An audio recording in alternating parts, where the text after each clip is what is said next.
गुर्दों के दायमी मर्ज में कोलेस्ट्रॉल का कंट्रोल में रहना बेहद ज़रूरी है। अगर गुर्दों की खराबी में आपके खून में कोलेस्ट्रॉल और ट्राइग्लिसराइड की मिकदार ज़्यादा होती चली जाएगी तो अल्टीमेटली किडनी डैमेजिंग का जो प्रोसेस है वो तेज़ से तेज़ होता चला जाएगा। यानी क्रॉनिक किडनी डिजीज़ में चाहे वो हाइपरलिपिडेमिया हो या डिसलिपिडेमिया हो, इसका कंट्रोल में रहना बड़ा ज़रूरी है।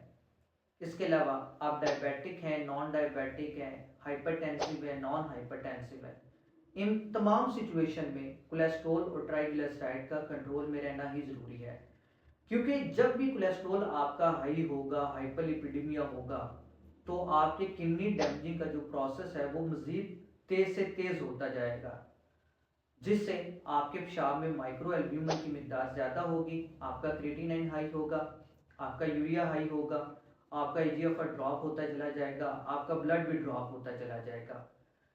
तो बाज़ औक़ात जो हाइपरलिपिडेमिया है वो किडनी इंजरी भी कर देता है।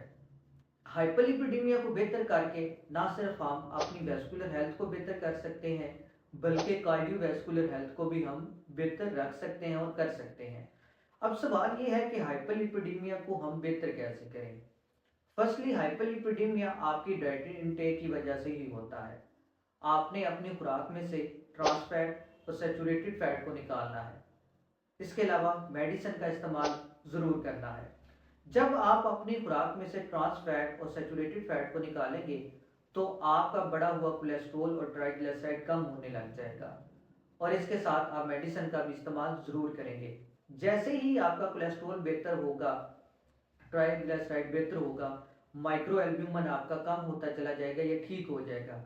अल्टीमेटली आपकी किडनी डैमेजिंग का प्रोसेस भी स्लो होगा या बिल्कुल ठीक हो जाएगा, और आपका क्रिएटिनिन यूरिया भी बेहतर होगा, और इसके साथ साथ ईजीएफआर भी बेहतर होगा। जैसे ही आपका हाइपरलिपिडेमिया बेहतर होता है, आपने मेडिसिन को स्किप कर देना है। तो क्रॉनिक किडनी डिजीज में या नॉर्मली भी हाइपरलिपिडेमिया का कंट्रोल में रहना बेहद ज़रूरी है।